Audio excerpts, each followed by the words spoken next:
Everyone, and what is going on? Welcome to the Xbox Roundtable Podcast, and of course this is episode number 154, the absolute best place on Sunday nights to just kick back listening to Xbox news and other gaming news going on.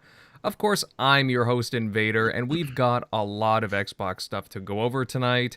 There's been interesting partnerships that have formed and popped up, and of course some rumors getting quickly debunked. But before we get into all the news, let me introduce everyone on tonight's show.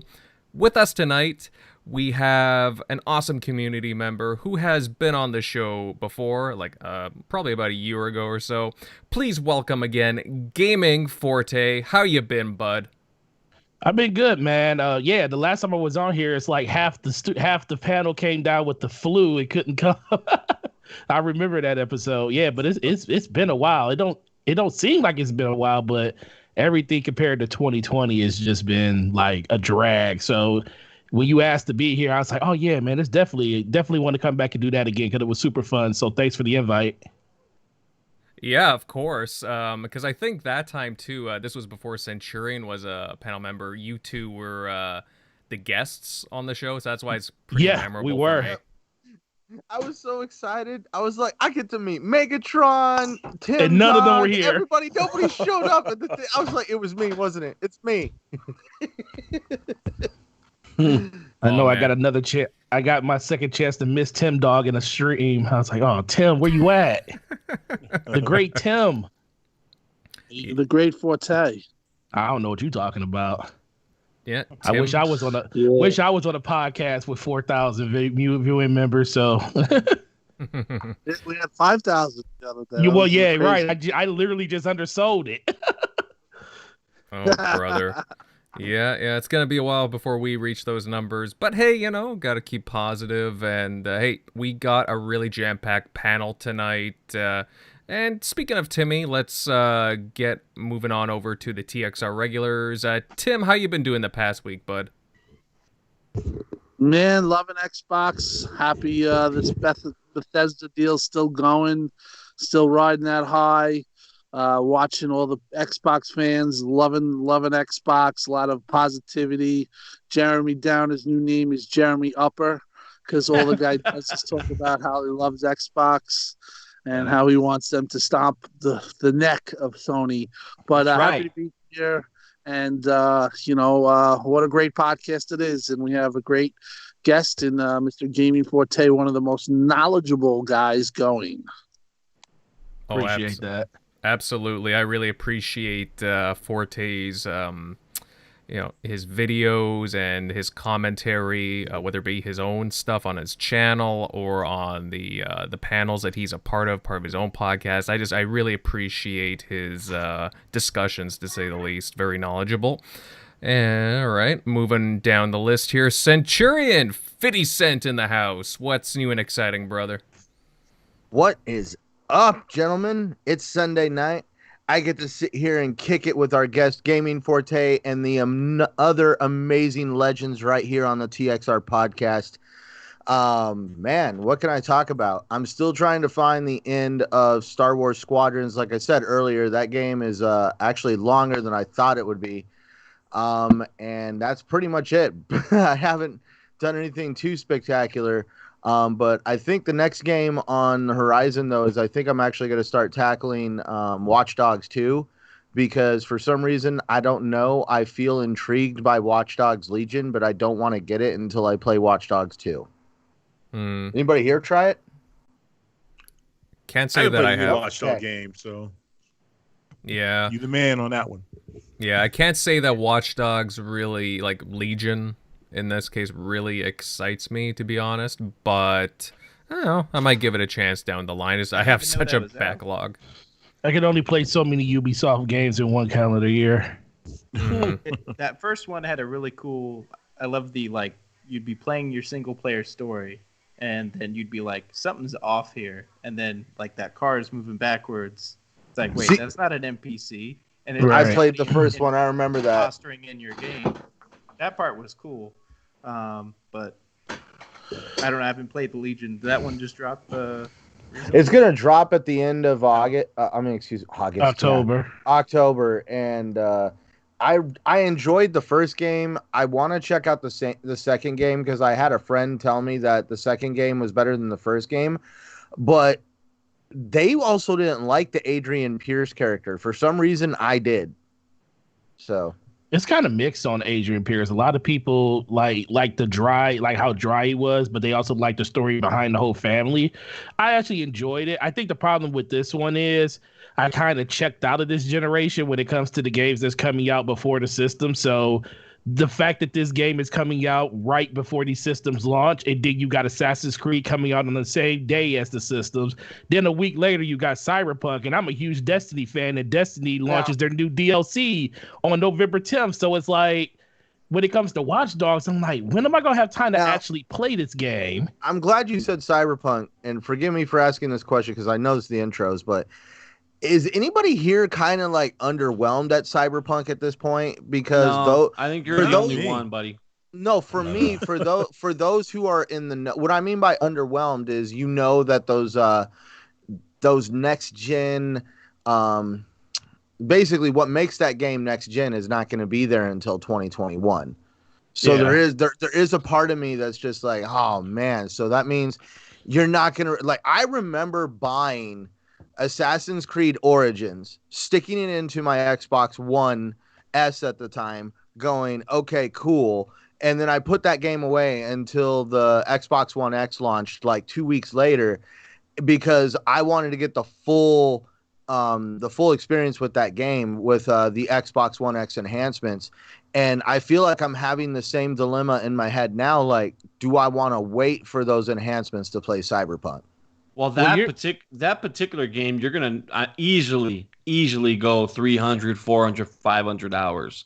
But that's where do you want the first half of that game was all right, but the second half, oh my God, when they put that patch in, oh my God, that changed the game. That's why, do you want that to be the full experience? Or do you want full breathtaking graphical impact, right? That's what you're looking for. That's I'm weighing the options. Yeah, I'm just like, because at least that's what I wanted for Assassin's Creed, because I mean, dude, Assassin's Creed Origins, that moment where you look out over the desert and you see all the palm trees and the detail in the palm trees, because at that time, I had never gamed on a PC. I didn't know what the hell 4K looked like on a damn screen in freaking gaming. Yeah. And when you look at it in freaking Assassin's Creed Origins, when I turned on that X, you're like, oh my God, this is freaking awesome looking. The only thing with that is, it's like if you do that, you got to deal with every single podcast talking about whether they like Cyberpunk or not and all the ins and outs, and you got to avoid all the the spoilers.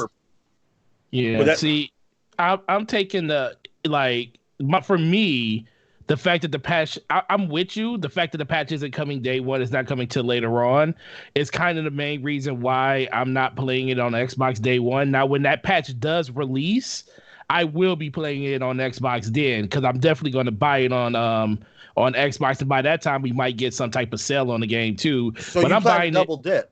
Yeah, I'm double dip because I'm buying on PC day one, because PC day one gonna have everything I want. I want 60 frames per second or higher, and I want ultra realistic graphics.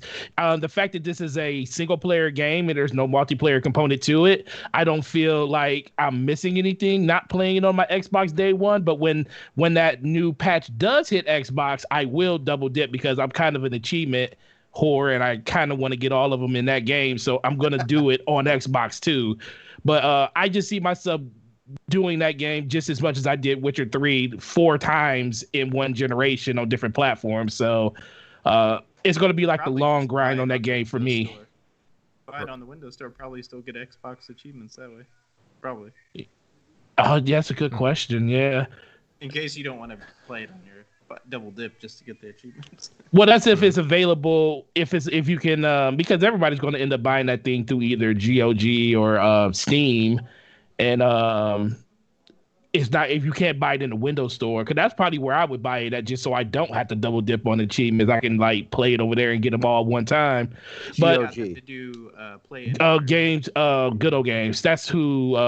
That's their launcher for. They have a lot of people don't know that CG Projekt Red have their own launcher. They're just like Steam, but they have that. No. Yeah, they have a DRM free launcher. Like every game you buy from them you pretty much own.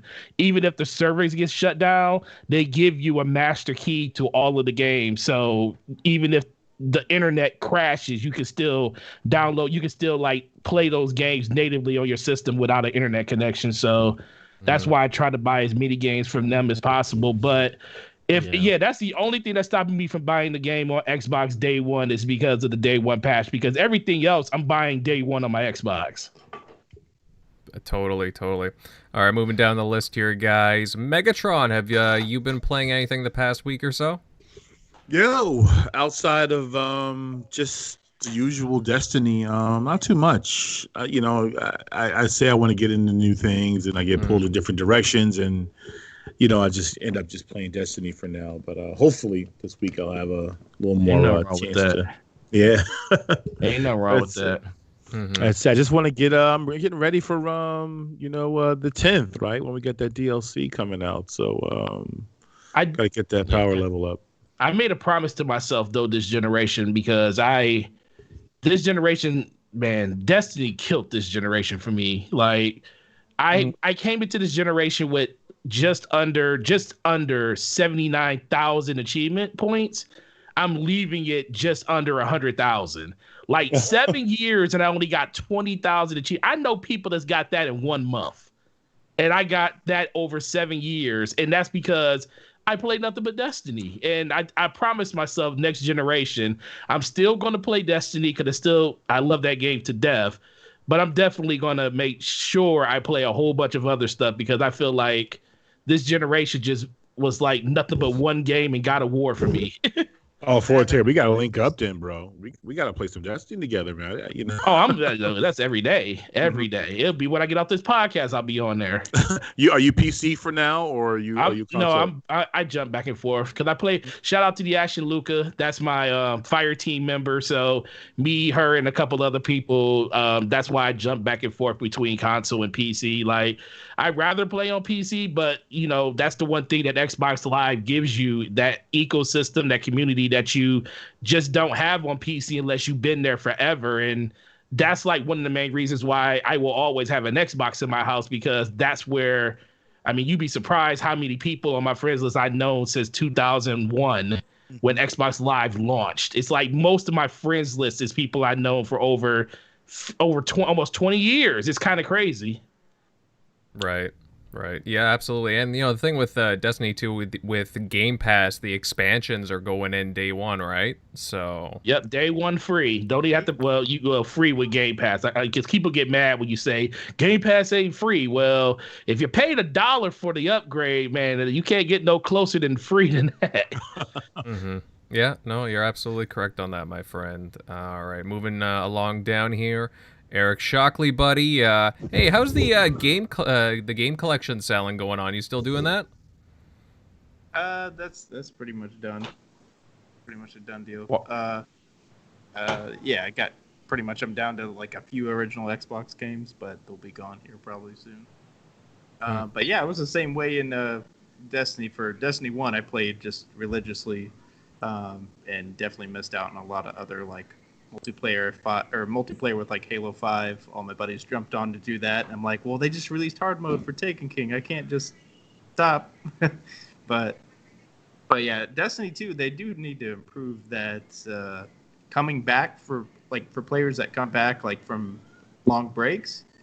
It's terrible, at least in my user experience. There's just so much you don't know what you're supposed to do, and it's just as a longtime Destiny player who bought Destiny 2 on the when it first debuted and played through the first raid, and then coming back like months later after taking a break, it's just like I can't play this, even though I used to play it like every day. But lately, I have a question for you, Shock. The new update that's coming, that's actually going to be free with Xbox Game Pass. If I never played or I don't play that much, could I jump in a game with, say, somebody like you who's played the game a lot, and could we start fresh from that update? Or does previous playing still play into that, and like my light level will be much lower where we can't even play?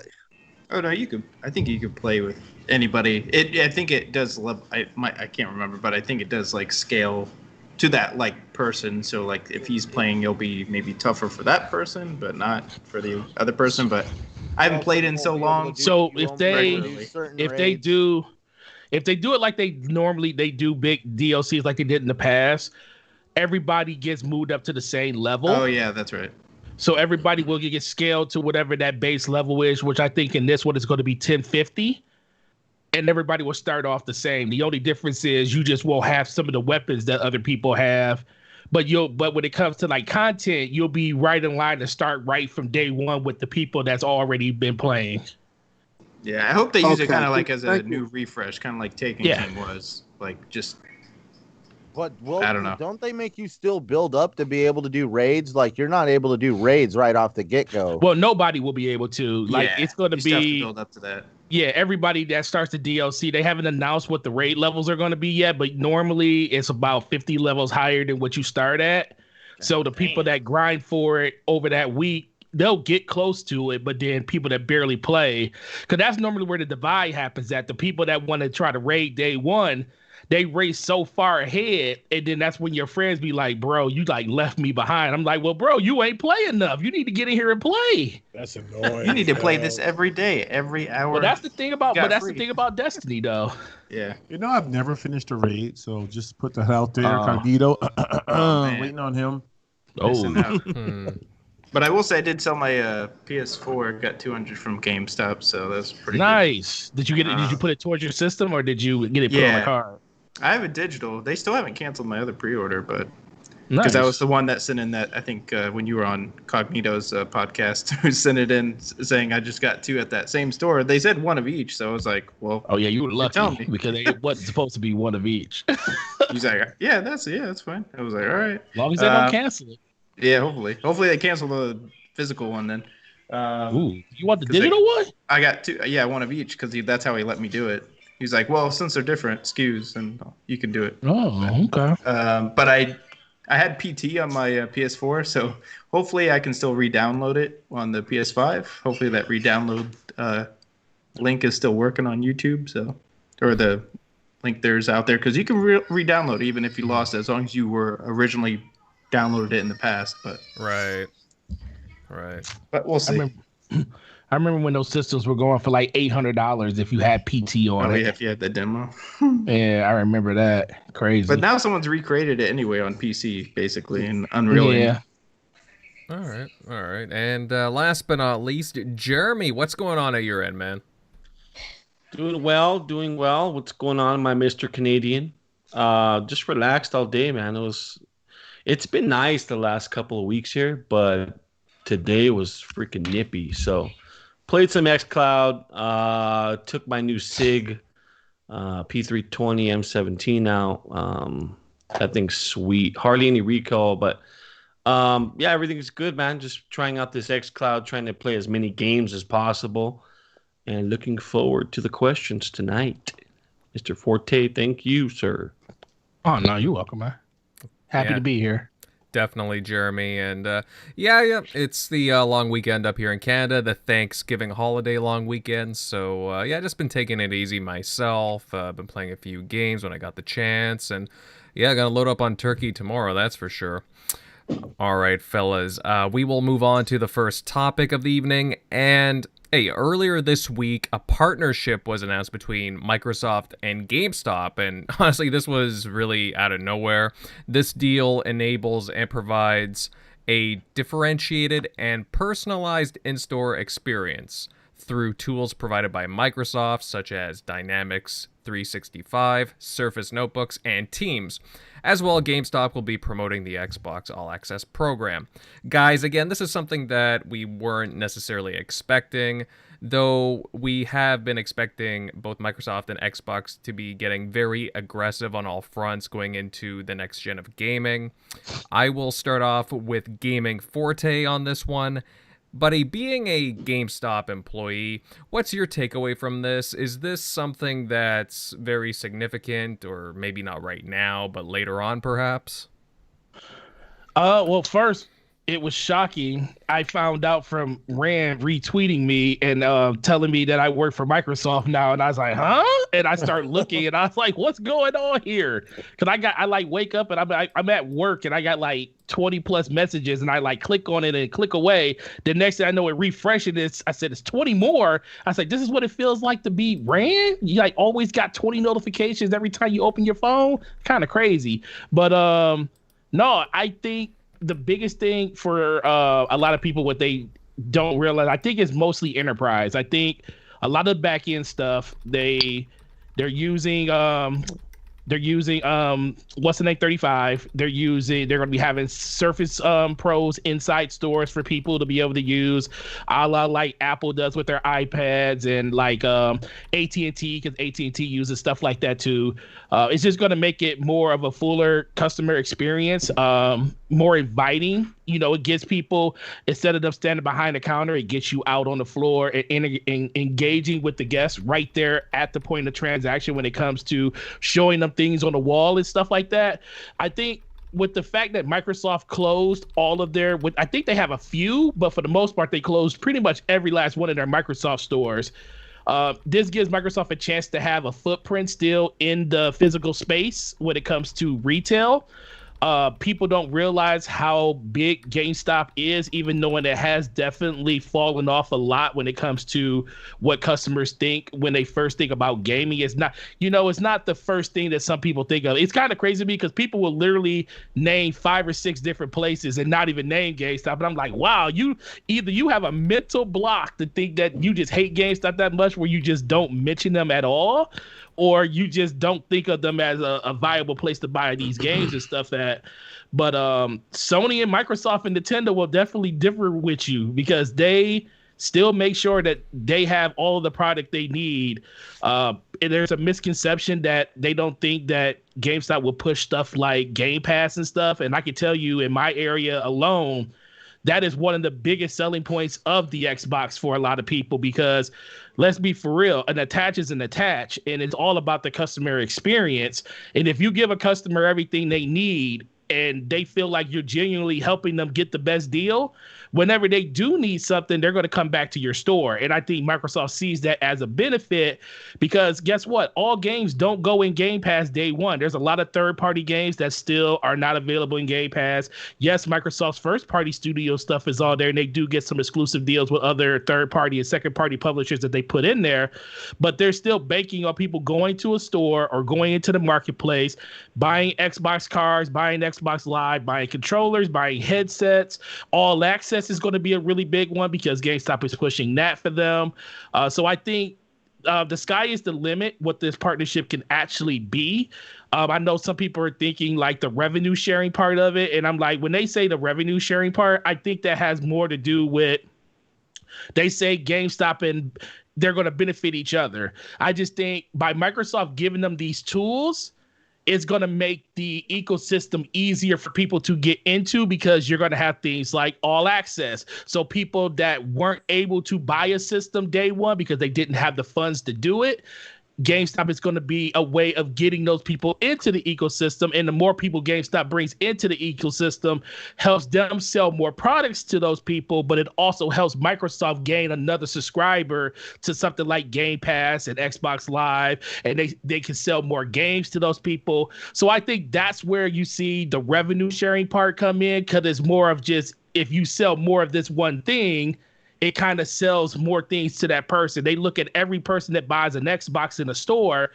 They say that person's worth $500 to $600.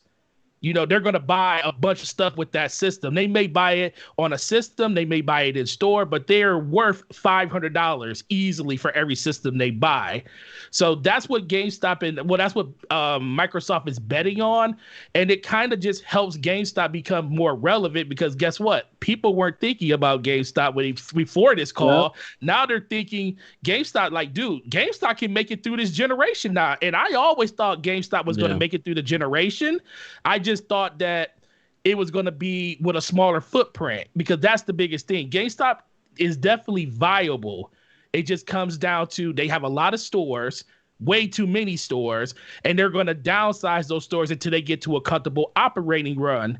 And this just helps them sustain themselves a little bit longer. You're going to see things like Xbox become more prominent in the store, because this isn't nothing new, because Xbox at a certain point in time, when you walked into GameStop, if you ever been in one lately, you notice when you first walk in, Nintendo is the first thing you see, because Nintendo pays for that spot. People don't realize that everything that's in a store is because somebody paid to put it there. Nintendo pays to be in the front of a store at GameStop. People don't realize that. Yep. Microsoft, with this deal, it possibly could end up being that when you walk into a store this holiday, Microsoft is front and center. That could be part of the deal that they have with them, saying, hey, we're going to give you these things to help your job a little bit easier, back-end support. You can support us by putting our stuff front and center in front of the store. We're not saying you have to sell our stuff over other competitors, but this is going to be our way of saying, hey, front and center, first thing you see is Xbox all across the store. Then you start flowing into everything else. But people already know the first thing you see, if you see Xbox, you might just gravitate to that before anything else. You could also have a Series S hands-on demo. Exactly. That is basically hooked up to xCloud and Game Pass, and the full library is right there. And it says right on the display, for just $15 a month, you could have blah, and you could also get the console and get this. Yeah, but that's another thing. People don't. There's remodels that are happening in stores as we not as we speak, but towards the end of this month, and a lot of stores, like quite a few of them, are getting switched over to like digital displays where they're going to have playable demos in the store. They'll have PC sections in the store, and this is all part of their 2.0 plan that's going to allow them to be more impersonable with the guest up front. And this is before we even knew about the Microsoft stuff. So that's stuff that hasn't even got, permeated throughout the company on the level of the company that I'm at yet. But I guarantee you we'll start hearing more and more of how this partnership is going to play itself out. But as of right now, I think it's an e-commerce move. It's more of an enterprise. It's basically saying we have all this inventory from all of our Microsoft stores that we're not using, and we can give this to GameStop to allow them to, function and sell our products better to our guests. And we'll get something out of it by them selling our products more. And we get more of a foothold inside of the stores when it comes to where our placement is in the store. But like I said, that's all speculation because they really hasn't said anything about it over the course of the week. But if me just thinking about how it's been for the last few years, that's kind of the directions type of stuff like this always goes. They probably went this way as well because Amazon backed out of the deal with All Access. Because if you try to search All Access now, it's gone. They were could have. Yeah, a few months back. But. So gaming Forte, the problem with and you would probably agree with me on this. The problem with GameStop is not their customer service, even though it's flawed, obviously. Yeah. The problem is the change in the industry moving to digital. And you and I both know that GameStop's customer base, customers are coming few and far between now for GameStop because of it. Your customer counts are dwindling. Yep. And the fact that COVID is speeding up the process for GameStop to, basically to become extinct, GameStop has always banked on a couple things: selling the hottest games and trading those in for the hot games in exchange to buy what you want to buy when you want to buy it. Margins for GameStop, again, you would know this. Margins were extremely high because their ability to sell used games and items and basically repeating that process. So the digital era has hurt GameStop significantly. The same way it hurt places like Hollywood Video, the same way it hurt places like Blockbuster. And I think what needs to happen for GameStop to be relevant and to bring back those customers inside the door on a consistent basis, for example, the ability to rent a digital game. If they can do something with that to where you have a code, you go into GameStop, you pick out which game you want, and they'll give you a code issued by Nintendo or whatever, and you can rent that particular game out for 3 days. I think it's something to think about. Just for whether it's through membership or they're paying cash for that. I just think it's Yeah, remember when GameStop? Remember back in 2013, Microsoft's whole plan when it came to being able to do digital games and selling them back. And the only place, think about it, the only place you were able to do that at was at the Microsoft store. And that's why I think this whole thing about them closing their Microsoft store is that could be part of this because trust me, if you could walk into a store and they could pull up your Xbox Live ID. They could pull up your gamer tag and say, hey, these are the 600 games you have on your account. And you could start picking the ones that you want to sell back to them and get some type of credit to go towards more digital games or physical games. I think that could be definitely a move because it's not something that is alien because that was the plan they had back in 2013 at the Microsoft store level. The original DRM idea where you bring in your physical discs to the store and you can actually convert a physical disc into a digital all of this stuff license. Is on the I think all of this stuff is on the table because the one thing I've always said about what what Microsoft was doing in Xbox was always going to get back to the place that they wanted to get back to in 2013. They were just very far ahead of what everybody was expecting them to do coming out of the last generation. A lot more people are very receptacle to all the things that are happening in the generation now. Most people that are playing on Xbox are online. It's not even a joke. Everybody it's like you almost feel sacrilegious if you don't have online and you're on Xbox. And I think more people will be very receptive to the fact that they can like take their physical games in and trade them up and get digital copies. And what would that do? That will allow you to still maintain the games that you have digitally. It will you could trade those physical games into a store like GameStop, and that gives GameStop more inventory to sell more digital physical games to people that don't want to go all digital. But so there's a bunch of stuff that can happen. Now imagine an application. Well, you open up the store on Microsoft or Xbox, and there's an option to rent the game for 4 days, for X amount of dollars. And it's issued by GameStop. Maybe that partnership can happen. But let's be clear. GameStop made this move because they want more engagement in their stores. Absolutely. Microsoft made this deal because GameStop is an international business and they could reach gamers, right?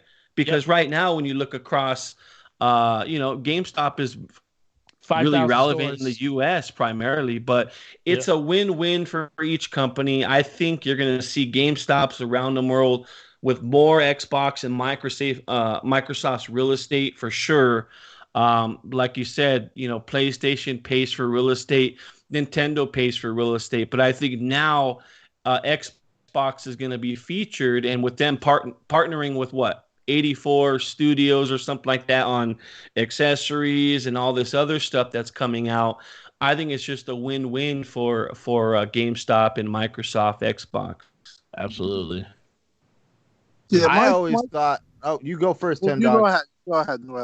All I was just going to say is I always thought that GameStop would have to do deals like this and create partnerships like this for them to pave a way for them to kind of evolve into still being part of gaming next generation.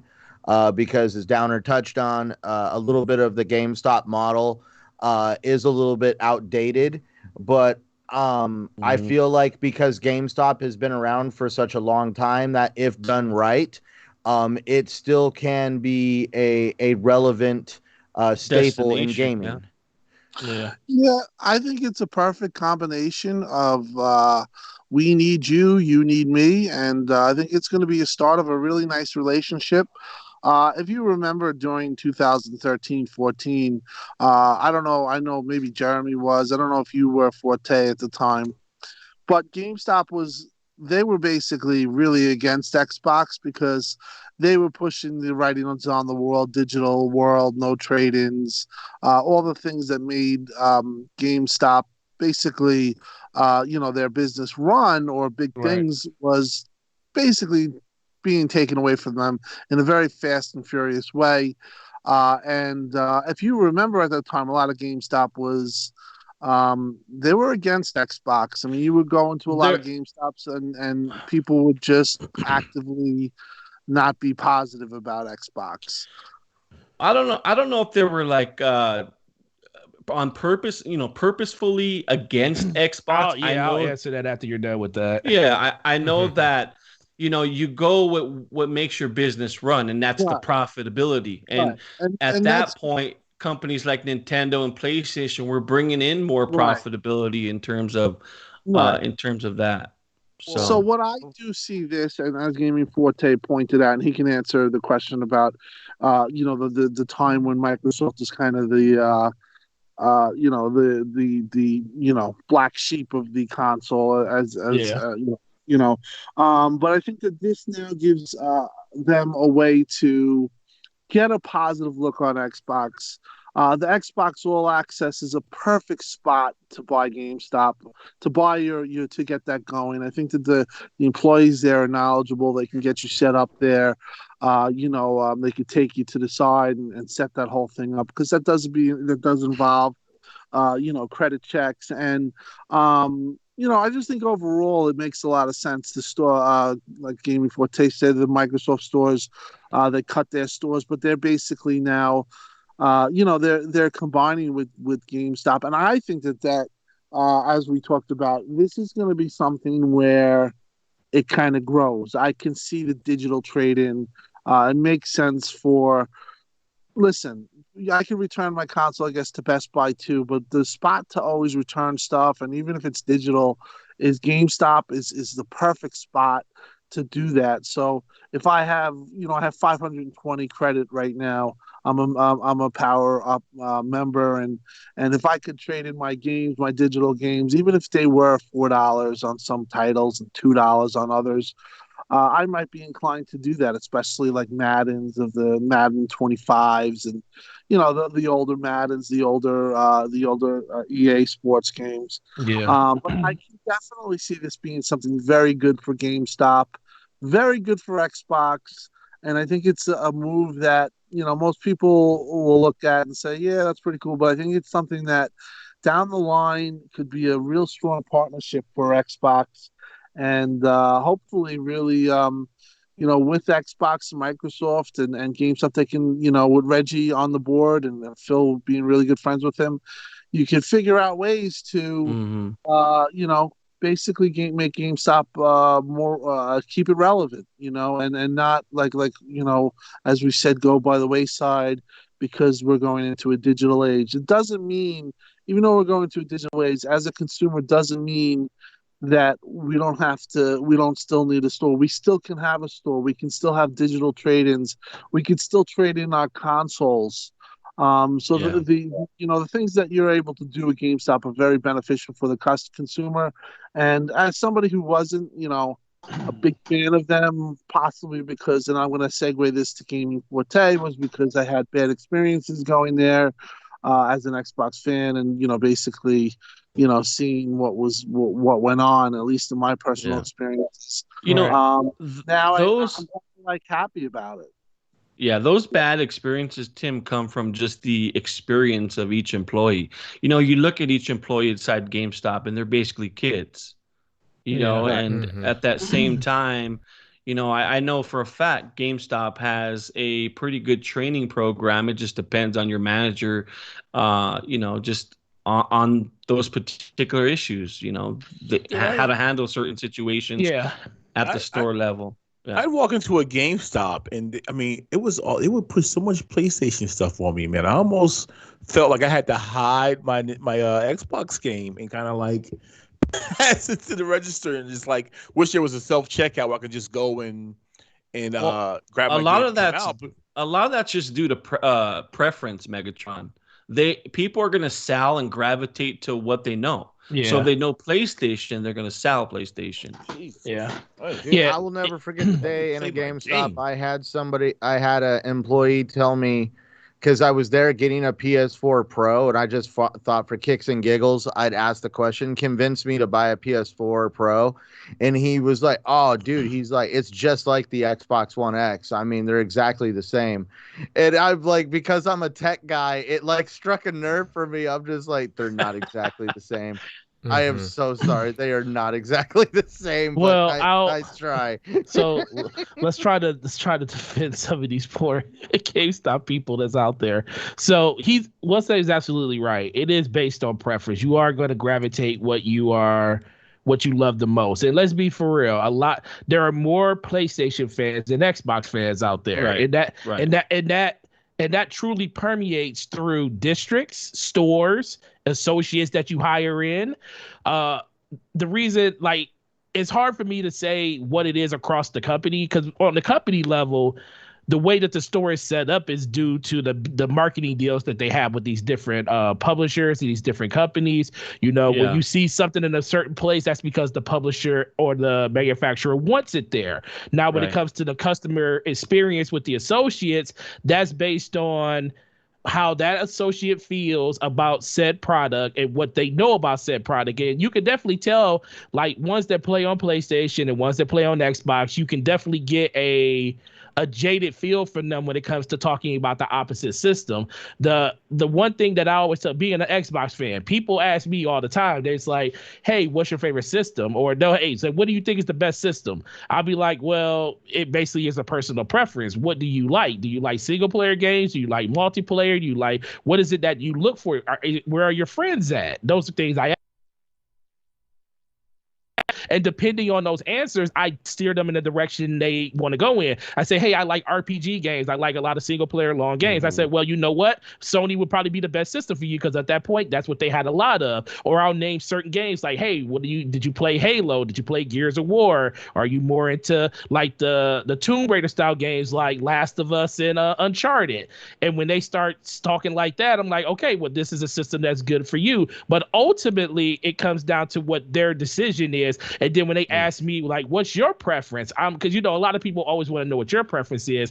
I say, well, my preference is Xbox, but that's mostly because I love Halo.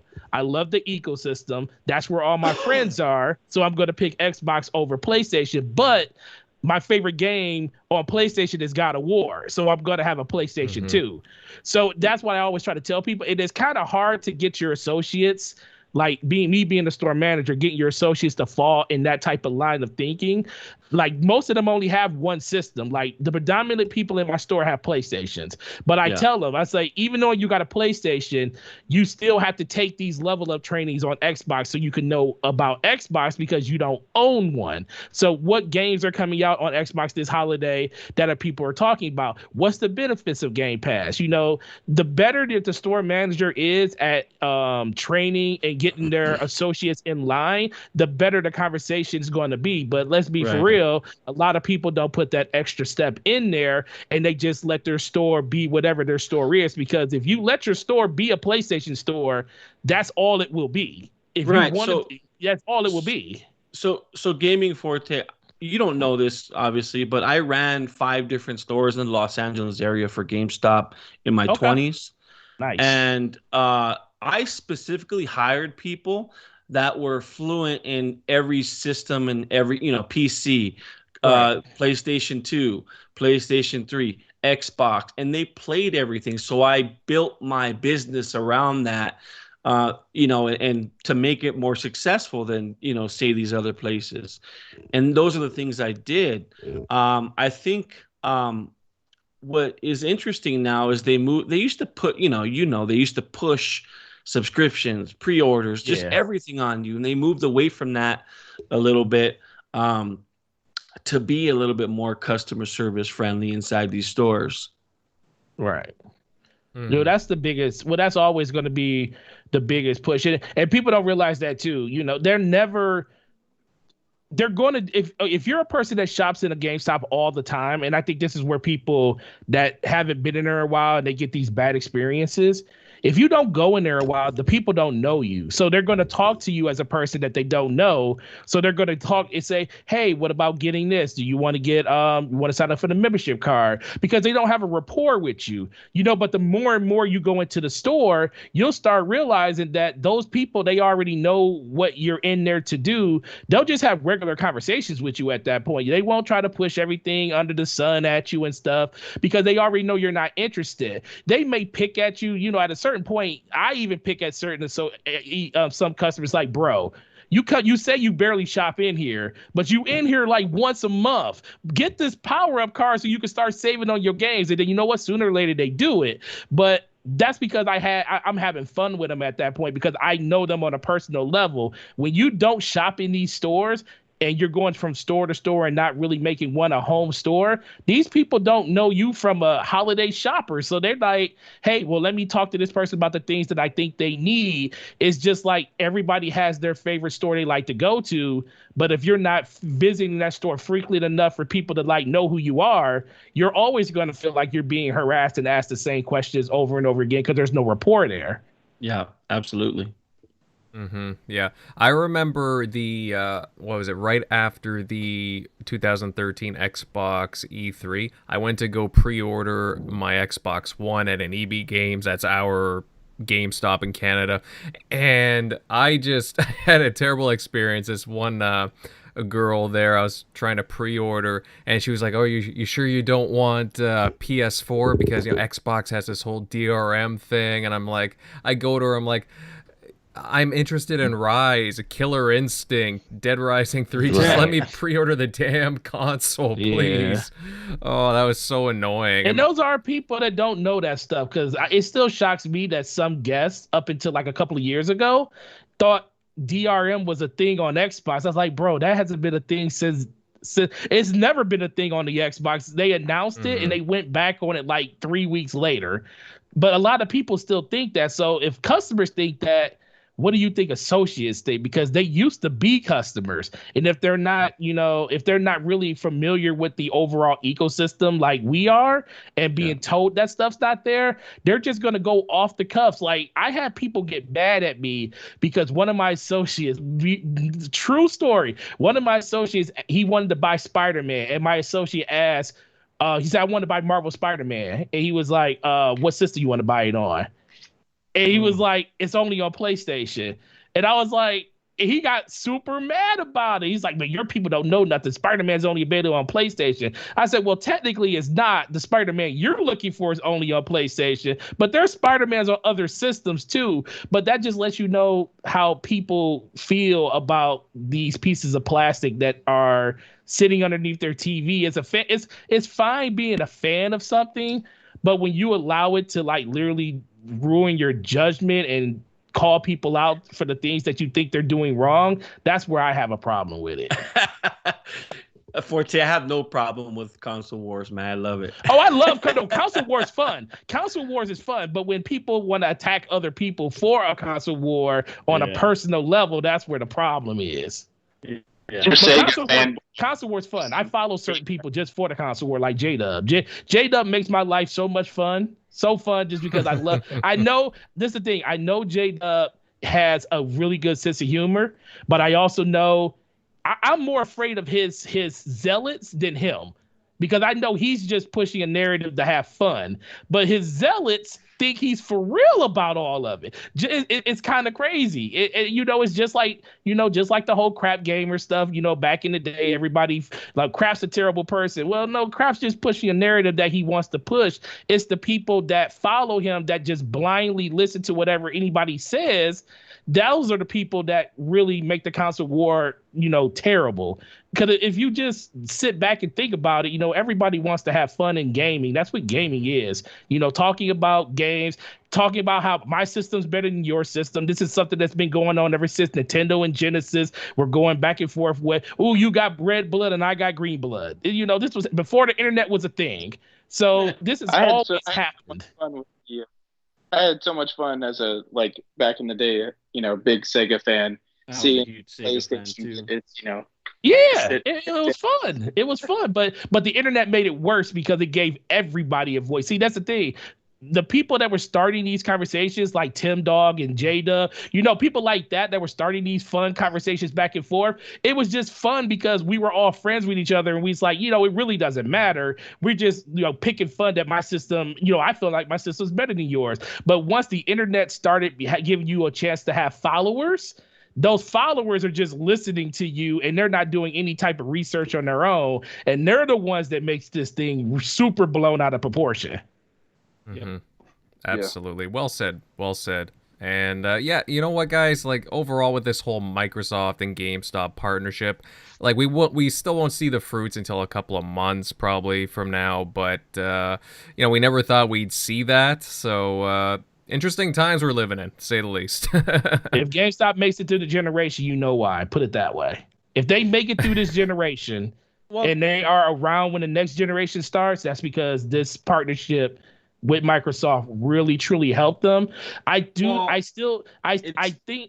my biggest thing is I think Microsoft is going to Sony, I think, is still going to sell more systems just because they're the market leader when it comes to system sale. They have a bigger footprint and more people adore that platform for every reason. But this is the thing. I think Microsoft, even knowing they have something called Game Pass where you don't have to buy the system to play the games, I think they're going to sell a lot more systems this generation, way more than people think they're going to sell. I think they're going to be closer to that 70 to 80 million than they were to that 40 or 50 this generation, because a lot of people are going to start paying notice to that. And it really comes back to the whole fact that a lot of people on PlayStation didn't feel like they had to own an Xbox this generation. That was Microsoft's fault, because last generation, they had the head start. People that normally would have bought a PlayStation didn't buy one day one because the price was too high and Xbox came out a year earlier. So that gave Microsoft a bump there. This generation, PlayStation gave them the whole, this is how you share your games. Microsoft shot themselves in the foot. And a lot of gamers bought PlayStations and felt like they never had a reason to buy an Xbox day one. You may have loved the games, but overall, 90% of the games come to both platforms. But this next generation, Microsoft has something that PlayStation doesn't have. At a certain point, there will be a critical mass where people are going to be like, man, all these Bethesda games are $60 on my system. Why won't I just buy an Xbox and get these things for freaking cheaper? And then you're going to go, and those people they probably don't want to buy PCs. They say PC isn't something I want. I'll buy a system. It's more of a self-contained thing. And that's where you're going to see Microsoft sell more systems. So I think that's where you're going to see critical mass for Microsoft take off. Not in the first couple of years. They're going to sell well. But once these games of these 23 studios start hitting the market, you're going to see an exodus of a lot of people buying both systems all over again. But I think the thing to take away from this is, from GameStop's perspective, is number one, they're going to stick around, Forte, because of not because of the Microsoft partnership, but because the next generation of systems that are coming on are going to rejuvenate GameStop. And that's what they have disk drives. As soon as they put disk drives in there, they're going to have them. Nintendo, I don't think they're ever going to go digital only. I think they see I think Nintendo is one of those few companies that love seeing their games sold on eBay for 3 times the price, because guess what? Even though a lot of people think that's a bad thing, why would you want to see that? You're not making money off that. When Nintendo looks at it like, wait a minute, we already made our money off that sale. And guess what that does? When you see a game like a Nintendo Super Nintendo Classic going for 2 times the price, that's Nintendo's name. Price up. It keeps the price up, and it keeps Nintendo's name in everybody's mouth. So I think Nintendo will always be relevant because they're not afraid to say, we're cutting this off. We're going to keep. They never drop the prices of their games. That's why their games always keep such a high retail price. Like Breath of the Wild has been out for 4 years and has never had a price drop. Never. I'm still amazed about that game. Breath of the Wild came out and they sold more retail copies than systems. Like, still, I still have yet to play. Crazy. Yeah, no, absolutely crazy. Yeah, guys, it's just, again, this whole Microsoft GameStop thing. It's just very, I don't want to say unusual, but again, it's an interesting thing for Microsoft and GameStop to do. But hey, we'll find out and see what happens in the next couple of months, how successful everything is for them. I'm going to move this conversation along, guys. This is really good gameplay you have here, sir. Oh, I thank you. It's the Resident Evil 3 remake. I see some pretty bad Resident Evil gameplay on people's podcasts before. And this actually looks really good. Well, you know why, right? Because I made a couple comments that he didn't like, and he stepped his game up. I mean, that's what happened. Oh, here we go. That's what I'm talking about. Carry on, my Canadian. Hold the boss accountable. I got you. Well, I'm still waiting for you to submit your Soda Drinker Pro gameplay, Jeremy. So, oh, there it is. But all right, yeah, no, this is actually, it's a fun game. It's just it's Too bad it's so short, unfortunately. But guys, I'm gonna move us along, and Microsoft has launched recently its global marketing campaign for the Xbox Series X, and they shared their launch trailer titled Us Dreamers, and it features actor Daniel Kaluuya and shows us him, like, his gaming world and journey on the Xbox Series X, with nods to Halo Infinite, Assassin's Creed Valhalla, and in my opinion, something kind of mysterious. I know everyone has an opinion on this ad, the trailer, but I'll kick this off with Tim. Tim Dog, what did you think of the ad? Did you like it at all? Yeah, I thought it was a catchy ad. I thought if people are wondering if there's I can't even say it. Subliminal, Like just like hints, subliminal yeah. message. Not subliminal message. Subtile, like just like little cues or little things like hints. I do think knowing Xbox, knowing how they are. I think that there might be some games there obviously we know Halo is in it, and then there's another thing. There's something in space. I would say there's a little bit of playmanship. They're definitely I think hinting at something, or there's stuff that we could probably look back and say. That was this, but overall, I thought the message was good. I liked it. Obviously, I think we all want next gen gameplay. We want to see Valhalla, and we want to see it played. So it wasn't that, but it's the start of their kickoff of their marketing campaign, and I thought it was pretty catchy. I thought it was good, and I do think that there's a little bit of. I think that they're teasing a little, and I haven't asked about it, but knowing them, like with Phil, Phil had the the Xbox One, the Xbox Series S in his bookshelf while he went on interviews. I do think that there's stuff there that probably we can look at. Maybe it was Starfield, who knows, but. For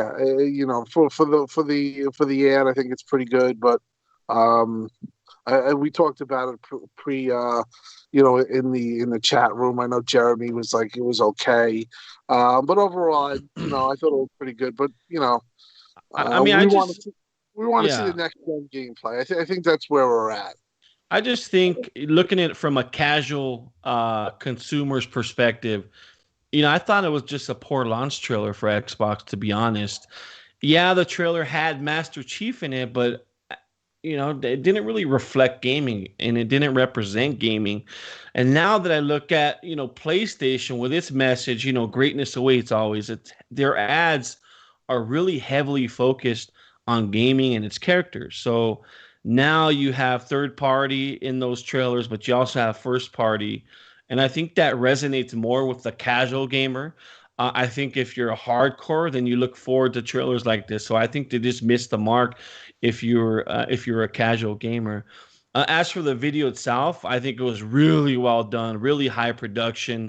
I really liked how the player morphed into the Chief, basically telling smart gamers out there, hey, Xbox is so powerful and these worlds are going to be so lifelike that it's going to make you feel like you're a part of the game, so like a dream, so I just thought the overall message was not there for regular customers, Well, supposedly there are going to be a bunch of these, so I don't think this is the first one, and I agree with you. I think that they could have maybe gotten a little stronger message out there, particularly this stuff I'm not really interested in it.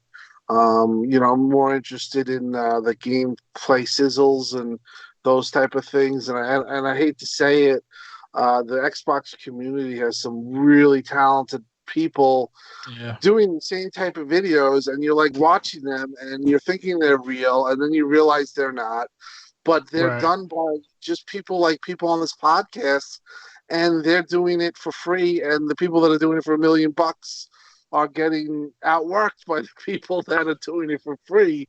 So for me, it's like there's so many things out there that I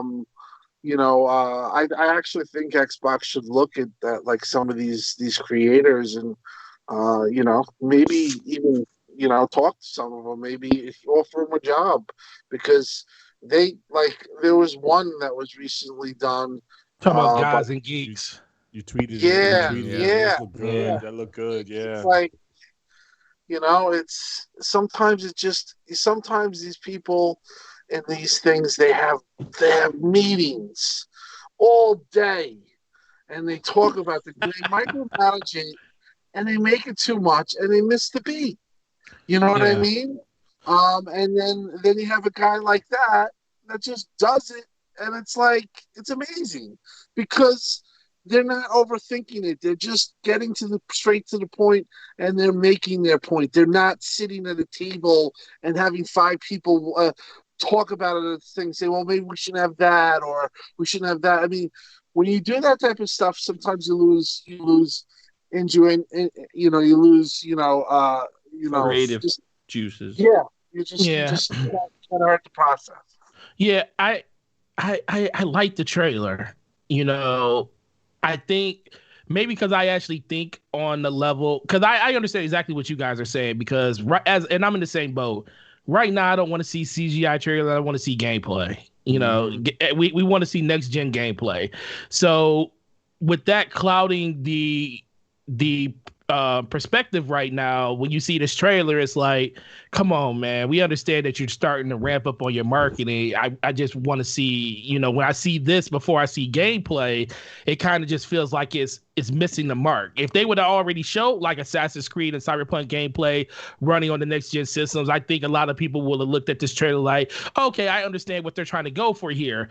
I tried to like, remove myself when it comes to that, because I think the thing about this trailer, I think they're trying to tell a story about the whole, power your dreams. Like anything you see in a game, that's your reality. How many of us use gaming as an outlet to get everything that's going in our real lives completely out of our minds? We dive deep into these things with our friends. That's why I think the very end of the trailer is very it's like the symbiote part of the trailer is when he looks up and sees the other girl on the other plane. Now, I may be thinking too much into it, but I think that just symbolized that you can dream of the things you want to do in these games, because anything is possible when you own this system with the games that we're going to give you, but you're not alone. There's somebody else on that same path that you're on because of the big, network that we have of Xbox Live. You're never in this alone. There's always somebody else doing the same thing you are, dreaming about the next big thing.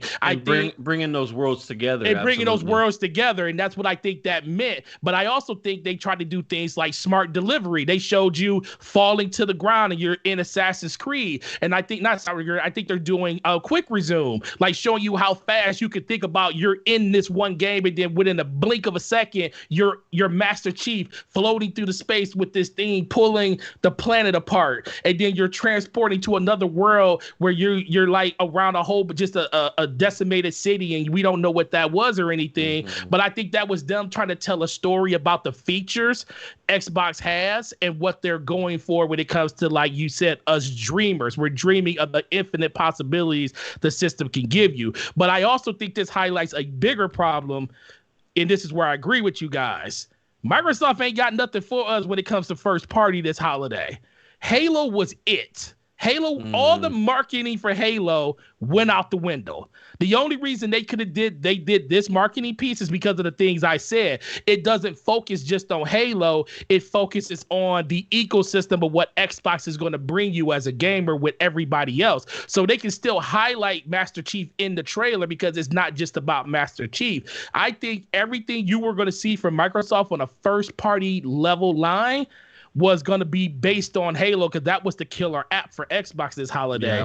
The fact that they had to burn that bridge this holiday lets me know that they're scrambling to get anything out there. I think they're still going to do a great job, but it also tells me when they put out that press release, think about it. They put out the press release that they were not canceling, but they were delaying Halo.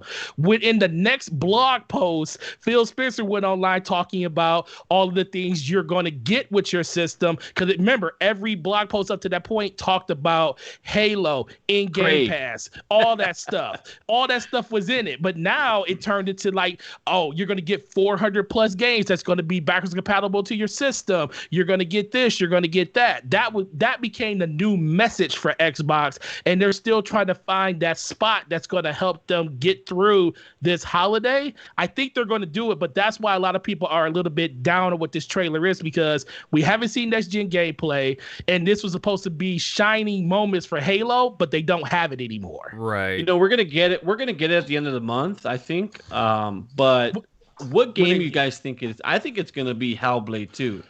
I think they're gonna show off in next gen Hellblade 2 what it looks like on the Series X. That's just my opinion. Possibly. I mean, as far I as I know this much. I can tell you this much. It takes 3 weeks to get somebody to make a demo, from what I've heard. And what that means is they take the whole studio off of producing the game, and they make the demo. It takes about 3 weeks. Yeah, I spoke about this. Yeah. Right, but before Bethesda deal, I don't think that they could do it.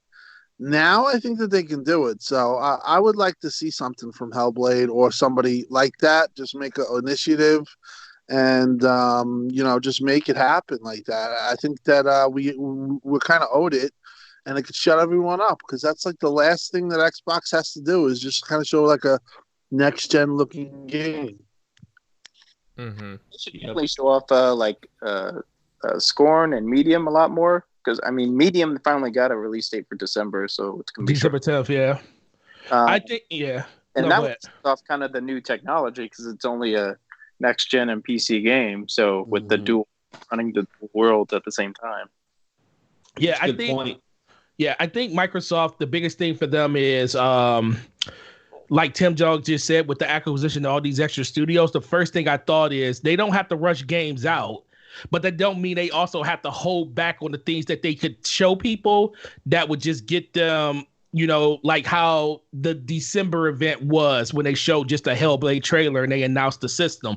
They didn't show gameplay. They just showed you what's possible in the next generation with the system. Now that we have these extra studios, they shouldn't feel like, oh, we got to hold some stuff to the vest because we don't want to show things too early.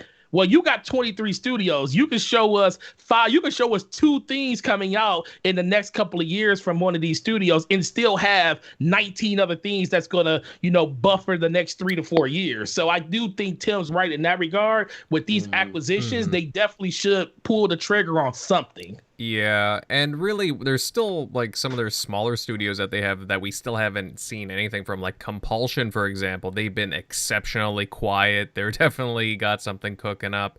I know. Yeah, Matt Booth said that at the end of that video. He's like, and I figured it'd be before the Series X release that we would have another show. And he's like, well, some of our other studios you didn't hear from us today, but you're gonna hear from soon, but nothing. I don't know. Yeah, well, maybe that's coming originally. Originally, Initiative was supposed to show this year, so and we know it's in a playable state because Drew Murray tweeted that his daughter is playing it. Listen, I think overall, I think even Forte brought it up.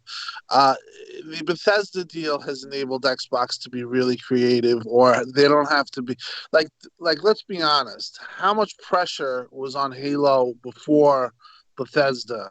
So much. There was so much. Now you can throw that out the window, because next year Xbox is probably going to get Starfield and or Wolfenstein and or Forza or whatever. You just, with that deal, you took a lot of pressure off, and now you could just you could take a team off and just say, hey, make a crazy demo for launch. And we don't have to worry about losing a month or whatever, because you got a ton of games coming, and basically Xbox is in the driver's seat with the Bethesda deal, and it was exactly what like guys like Jeremy wanted, and to be honest, kudos to people like him that push for that, because I was somebody who said it would never happen, and you could just see even now. I mean, when Phil talks about exclusivity and they say, and Aaron mimics what he says, they just don't want to. What they don't want to do is they don't want to. They want this deal to go through and to be finalized.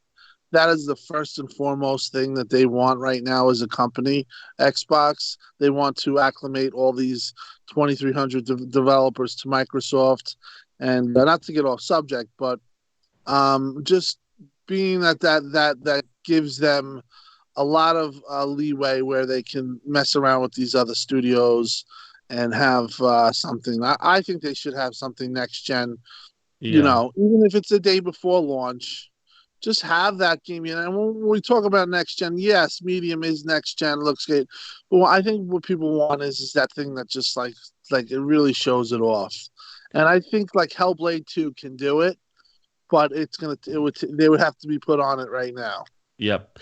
Tim, I do think that 2021 is going to be Xbox's best year ever. Not in terms of just sales and whatnot, but in terms of just what the company has from a gaming standpoint to Game Pass, the future of Game Pass. I think just everything is going to be coming together for Xbox in 2021. I think fans are in for a real treat. Mm-hmm. No, definitely. 2021 is definitely shaping up to be an exciting year for Xbox fans and the entire Xbox ecosystem. Presumably we got Starfield to look forward to, obviously Halo Infinite, and again, we don't even know, like, they must have other surprises in store for us. So hey, I'm just looking forward to it. Obviously with this new trailer, the power of your dreams, it does get us excited, and we have a really bright future in store for us for Xbox. Fellas, I will move on to some other news, and Xbox recently announced that FanFest will be making a return. However, because of the current complications, if you will, it will be in a digital-only form. Registration opens up October 12th, so tomorrow. And once registered, you get priority access to events and experiences, merchandise, as well as other exclusive contests. Fellas, I will put this open to whoever wants to go for it first. What do you guys think of them holding an all-digital Xbox Fan Fest? I do think that, well, for myself and Tim and Megatron, I think we're the only ones to actually go to a Fan Fest event. I do think it's great that Xbox is doing a digital event for the fans. Now people from around the world can interact and celebrate Xbox. I think it's just smart from a marketing perspective to do a digital-only event, because you can reach so many people and make it special, So I think if it's done right, but it's never going to replace the experience, going to FanFest. Tim's been to all of them. I've been to the majority of them. To meet the team that makes it happen, and for them to make it just makes it extra special. And one great thing I'll never forget was, Tim was there, Southbound was there, and I think Doc was there too. We were just kind of hanging out. It was at the Mixer event. Tim, you remember this. And we're just eating and enjoying the festivities. And Larry Erb walks in, and he looks like, he don't know what's going on. He's kind of like the ugly duck at the party, but he just sits down and chats for about an hour. And it wasn't even about gaming. It was just about life in general. And it was those kinds of things I'll never forget. Or Tim remembers, Casey's Irish Pub in downtown Los Angeles, where we meet up. Yeah, we met up with almost the entire Xbox Series X development team there. And we could not talk once, every year. Yeah. Every year we do that. Yep. And I think we could talk about this now, Tim, but our date with Aaron one night, it's something I'll cherish for the rest of my life. And I think it's good to see that Xbox is doing a digital Fan Fest event for sure. They really do care about the fans. Like when people say, This is like, like Aaron took us out to dinner. And that was just because he likes us. We're friends. Yeah. And, he took that out of his time. We went there and, he took us out to the, what was the name of the place? Do you know the name? We remember it? Well, it was amazing. Espatia. It's a Mexican restaurant, and there was another Italian restaurant. I forgot the name of it. Yeah, well, we went to Espatia twice because we were going to go to the Italian restaurant, and it was too crowded. And then we drove through Death Row, believe it or not, and then went. No, it was Skid Row. Skid Row, right? Skid Row. 2 years in a row, we drove to Skid Row. What was notable at that is that the first year it was like 6 blocks, and then they actually moved it 2 blocks over, unfortunately. Yeah, but yeah, it was crazy, but it was pretty sad. But other than that, the food was like it was right outside of that, and I mean. Yeah.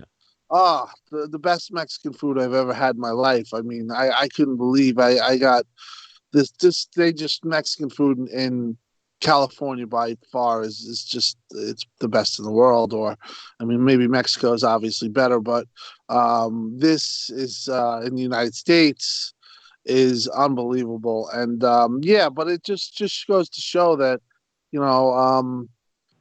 really do take the time out and they care about the fans. And to be honest, I'm very surprised about this. I don't understand what it is. I still what is it? I don't know how it's going to be. Are we all going to just go on a Zoom call, or what? Does anybody have any kind of idea what the format's going to be? Because I get asked. I don't know what's going on. Yeah, I think they're going to release the details soon, but there is going to be for sure an event, some sort of fan fest event, whether it's through Skype or there's different things that they can do with it. Yeah. Do you guys think that this will coincide with the rumored? There's supposed to be a rumored XO20 still going on. Do you think that like we'll see something like kind of connecting there? No, I think it's going to be separate. But just the whole thing with COVID, I think still is even though it's like lightening up a little, I do think that it's still kind of negating events like that. It's all going to be virtual. I haven't heard anything about XO. The last thing I heard about any kind of events was that it was pushed back until 2021 of August.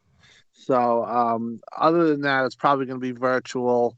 I think tomorrow we're going to get some. You're going to get some kind of blog thing because I think they have a buildup of each week. It might be the double. It's either going to be 2 things. It could be either 3 things. It could be they're going to have the fan fest. They're obviously going to announce all that stuff. Sign up. They're also going to have. They're going to either do the double frame rates on BC enhanced games, or they're going to finally show next gen gameplay. Now, I don't think the next gen gameplay is going to be tomorrow. They might show Dirt 5 and Medium, but like the real next gen, I think what we're all really looking for. I think that might come later, but I think tomorrow, whatever the case is, around 10 o'clock Eastern Standard Time. Around that time, something will be put up. I think every Monday that they're putting something new up, to build up towards launch. Yeah, I think this is a great idea to keep doing this. I'm still upset that because I had my ticket and everything. I was going down with the Iron Lord, staying at the house with them.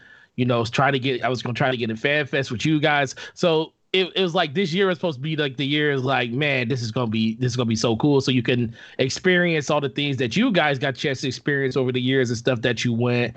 And the fact that Microsoft still sees that as and Xbox still sees that as a pillar of what they want to do. Say, hey, we still want to celebrate our fans. The people that breathe life into what we do on a day-to-day basis. I find that as a very amazing thing because. We we always talk junk about, people say, oh, they don't go after say, oh, you love a piece of plastic and stuff like that. But no, it's not even about that. It's like, I love the ecosystem. I love the promise of what the platform actually is. I went to the initial launch party in New York when they had launched the first Xbox in New York City in 2001. It was like incredible. A lot of Surge was drunk on those days. I got a chance to shake Major Nelson's hand that day.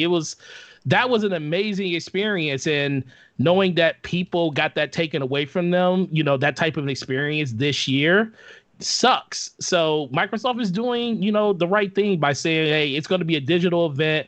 We're going to still showcase a lot of the stuff that we would have did there. They're going to be giving things away to people. There will be ways you can purchase tickets to certain digital events and still partake in things that you normally probably would have been able to partake in when it came to a in-person meeting.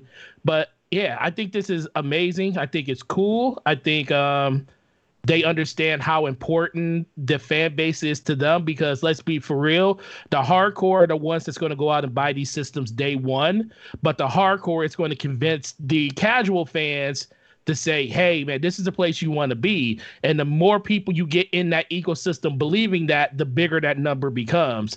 And I think that's why Microsoft and Xbox are doing this, to basically just keep that train rolling when it comes to the fan-centric and consumer-centric great things they've been doing since December last year.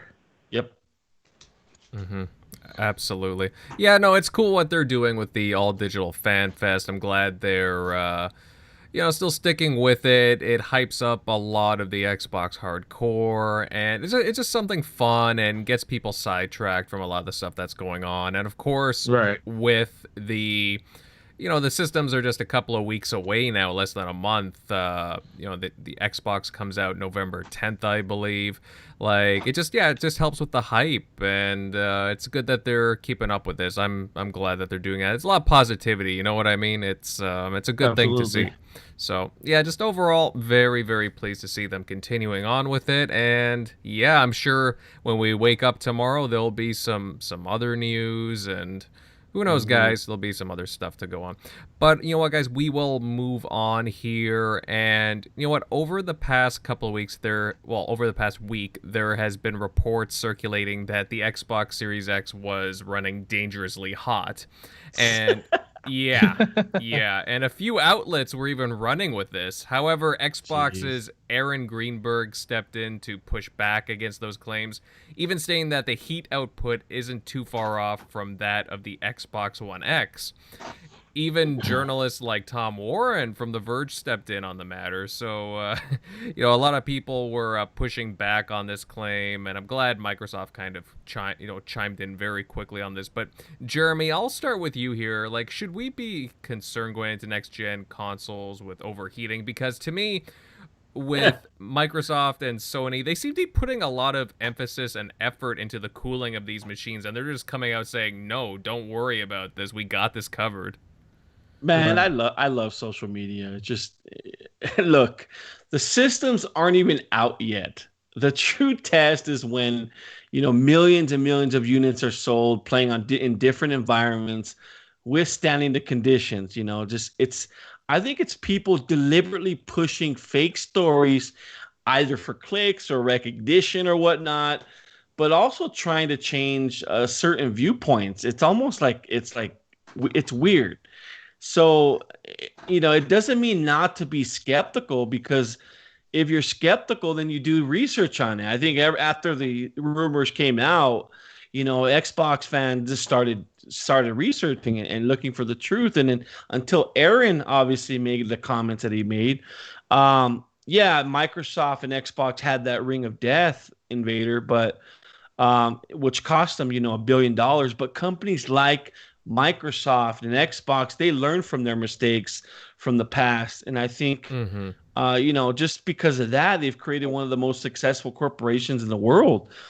I promise every Xbox fan out there, there's absolutely nothing to worry about, because, these systems have been tested and just pounded through, and just hours and hours, thousands and thousands, probably millions of hours of gameplay on them already before they release them to the public.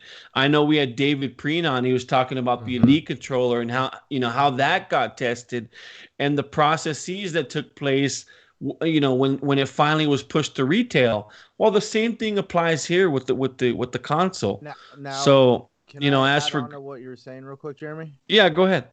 I just want to say now the funny part is, remember something David Preen talked about, the failures of some of the Elite controllers were because of people were using the controller in a manner that they never thought they would use it in. And I'm thinking this is actually kind of going to be the truth to be for the Series X and even the Series S, that there is a lot of people out there, and I work around them, that totally mishandle electronics and put them in places you really shouldn't. And for the first time, I think console consumers are going to find out exactly how much heat some of these graphics units can put off that PC gamers have already been dealing with. There's a reason why in certain PC builds they actually have liquids that run through them to cool them. Right. And so I actually think that there's a little bit of I don't want to use the term ignorance, but I think that there's just some people out there that are just not used to a piece of equipment that actually puts this thing actually is pushing the boundaries of PC, and you just don't shove this thing in a corner somewhere. So Centurion, I have my my Xbox One X inside. It's a TV stand.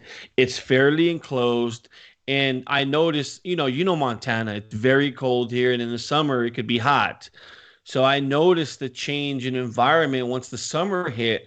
My Xbox was running and it got hotter because it was, the environment was hotter at that particular time. And when it's cold, it's not as loud. It's not as apparent. But so here in the desert, it gets like 120 some degrees. So right.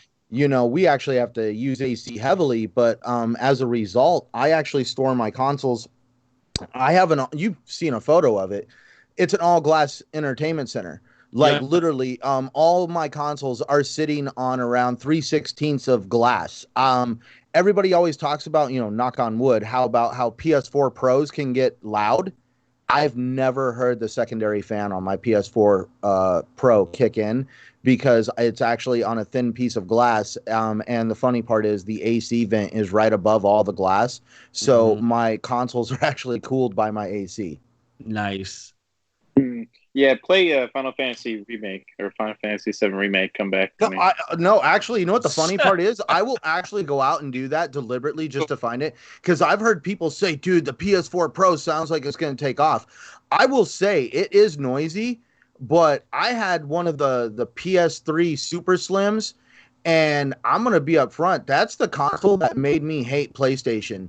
That thing was the loudest POS, and that little sliding door on top would rattle when the second fan would come on. Oh, dude, you didn't want to be in the same room as that console. I feel like people totally did not watch that video where Digital Foundry took apart the Xbox Series X, and they're saying, look at the back of this thing. It's all crammed in there. There's no airflow. Hello, the whole chassis that it's attached to has airflow vents. So it has a vapor chamber, which is more efficient than the one heat sink size inside that PS4. Yeah, like you're gonna know more than Microsoft. Give me a break. Oh, dude, I like how he said heat sink. Everybody's all worried about these consoles getting hot, especially the Series X. When a dude over in Japan pulled out the world's biggest effing heat sink I've ever seen in my damn life. Oh my God! That heat dude sink could was that huge, dude could use bro. that thing as a weapon in certain situations. Yeah, a more efficient heat sink because it has a vapor chamber. They had to make it as efficient. They had to make it that big to make it work like a vapor chamber. Yeah, they had a fan in the Xbox. That's I think it's a blower fan in the PS5. Someone was saying, and then the one in the forget what it's called, but it's usually supposed to be quieter than blower fans, right?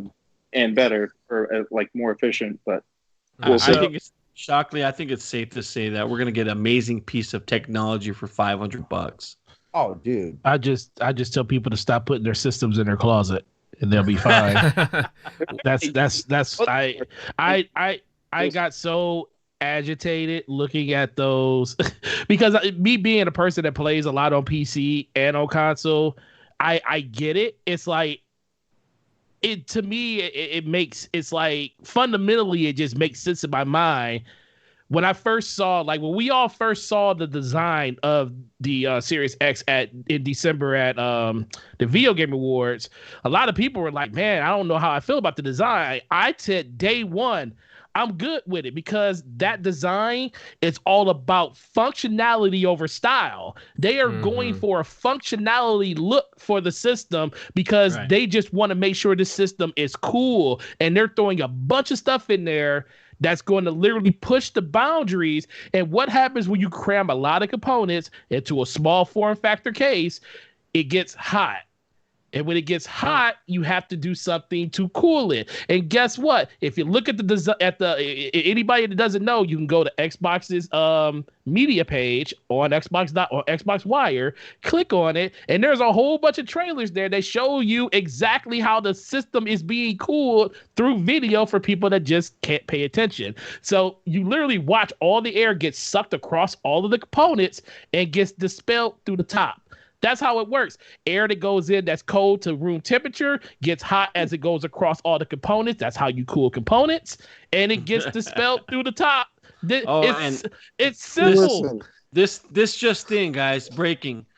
Hot air rises. So hot air look, hot air rises, and guess what? Everything that's hot is hot for a reason, and the reason you cool it is by pushing air through it. The thing, people, there's another thing. I have my PC sitting next to. We all have our PC sitting next to us. When's the last time you seen a PC case sitting inside of a cabinet at a PC desk? When's the last time you seen it? I don't. Dude, the people at my work put those things on a floor in the corner underneath their desk, and it drives me absolutely nuts. It's like you would never throw, and these things are efficient at cooling. Like I even in my video I even gave people some of the benefit of the doubt and said most PC gamers understand cooling. That was a dang lie, because there's a lot of people out there that have these cases and don't realize what airflow is. But the purpose of it is literally these giant cases we have for our PCs. They're meant to push air through like a big space to keep everything cool. These systems are a quarter of the size, not even a quarter, a tenth of the size of most of these PC cases. And the reason the PlayStation, a lot of people look at that and say, oh, it's a better design, it's better this, it's better that. Well, they're going, like you said, with a giant heat sink that they're trying to mimic what the vapor chamber does. And that's what they had to do to get the surface air tension to be low enough in order to make it function the way it works as a vapor chamber. The other thing is they have a CPU that is overclocked all the hell. That's why the fan is so huge in that system. This lets me know that the rumors of this PlayStation supposed to be coming out in 2019 are kind of true, because they literally remanufactured their system in one calendar year because they got wind of what Microsoft was doing, and it's like, yo, we got to go back to the drawing board and we got to do something, because it was rumored that PlayStation was trying to come out a year earlier, but then they got wind of what was going on at Microsoft. They had to redesign everything. That's why the disk drive looks like it was an afterthought. I think PlayStation 5 was going to be a diskless system. That's why it's sitting on a platter plate, and it looks like it's just sitting in free motion and everything else around the system. But when it comes to the heating element of the system, things get hot when you have them in confined spaces. This is going to be the first generation where you're literally going to have to think about where you place your console.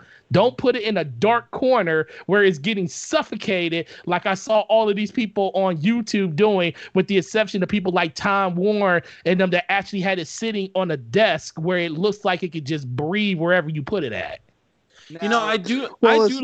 Sorry, Tim. I just want to say I do like the design. It didn't catch on to me, Well, I love the design. Design is awesome. It's very modern. Go ahead, Tim. It looks like it looks like a refrigerator, but it's fine. Yeah, it definitely, listen, I think this is what happened with this. You basically had 3 weeks of Xbox having unbelievable news. You've had a lot of good news. You've had people, really floored with Bethesda deal. And this was the chance that the people who don't like Xbox could get their chance to try to manufacture, something that was going to be horrible for Xbox. And listen, I saw it. Yeah, it was annoying, but I knew exactly what it was. Yeah. The usual suspects were pushing this. The memes came out.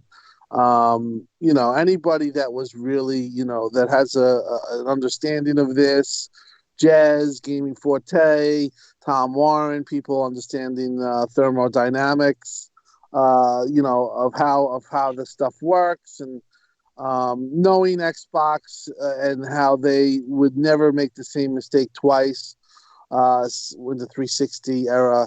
I was not concerned at all. I just felt Right. this was just an outcry of basically Xbox getting too much positive stuff, and we got to throw water on this.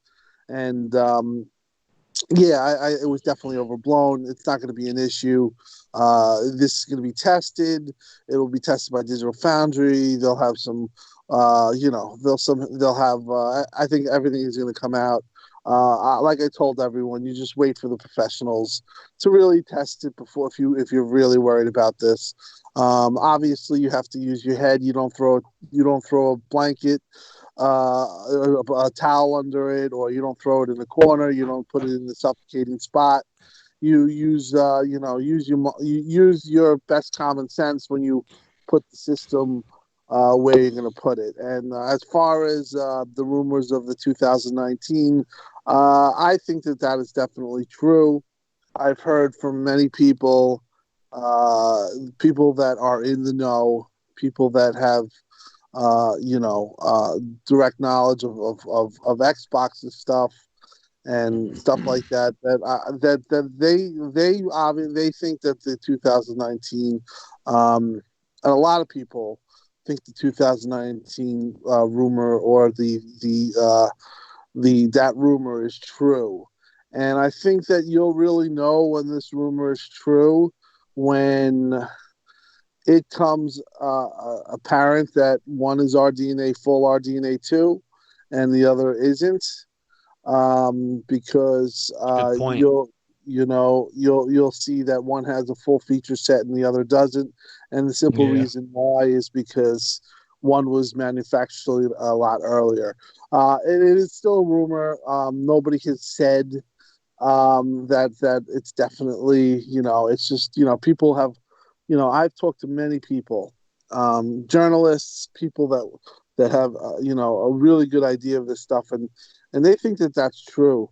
And they probably did reverse course and they went with this kind of cooling. I think it's pretty cool cooling. Oh, I think it's amazing. It's a really good build. Comparatively to Xbox, I think that Xbox got nailed it with the SSD, for the fact that I don't want to open my console.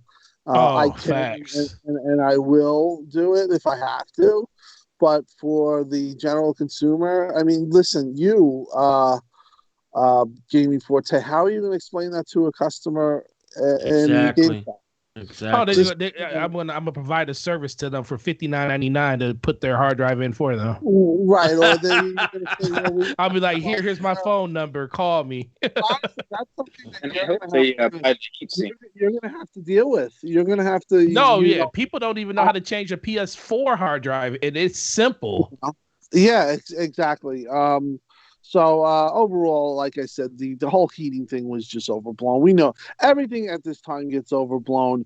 Remember the developers, the Xbox Series S is going to hold back developer development. It was hot and heavy.